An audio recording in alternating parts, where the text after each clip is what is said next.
राज्यात अनेक ठिकाणी मुसळधार पावसाने झोडपून काढलाय। सुरू असलेल्या ह्या पावसामुळे शेती पिकाचं अतोनात नुकसान होत आहे। जळगावात मुसळधार पाऊस। जळगाव तालुक्यात ढगफुटी सदृश्य पावसाने पिकाचं मोठ्या प्रमाणावर नुकसान झालं आहे।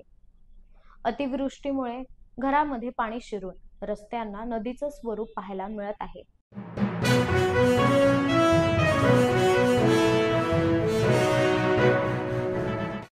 राज्यातील 43% सार्वजनिक उपक्रम तोट्यात। तोट्यातील महामंडळांना बंद करण्याच्या सल्ल्याकडे सरकारने दुर्लक्ष केल्याने राज्यातील 110 पैकी 43% महामंडळे तोट्यात आहेत, तर 9% ना नफा ना तोटा अशा स्थितीत असल्याचे वास्तव आहे।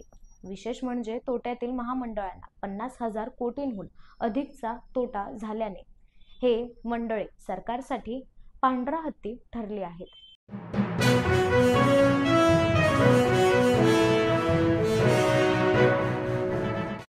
ठाणे विकायला काढण्यात आला आहे। खासदार संजय राऊत यांचा शिंदे सरकारवर ठाणे दुर्लक्ष करण्याचा आरोप केला।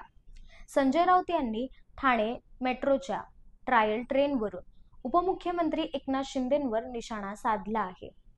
ठाण्याचे बीड व्हायला वेळ लागणार नाही। मुख्यमंत्री देवेंद्र फडणवीसांनी ठाण्यात वेळ घालवावा, खासदार संजय राऊत यांचं वक्तव्य।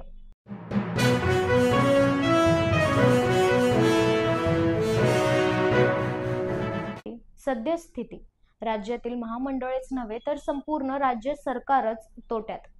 काँग्रेस आमदार नाना पटोले यांची टीका। शासकीय महामंडळच सरकारसाठी पांढरा हत्ती ठरतील। तोट्यातील महामंडळे बंद करण्याच्या सल्ल्याकडे राज्य सरकारने दुर्लक्ष केलं। नाना पटोले यांचा हल्लाबोल।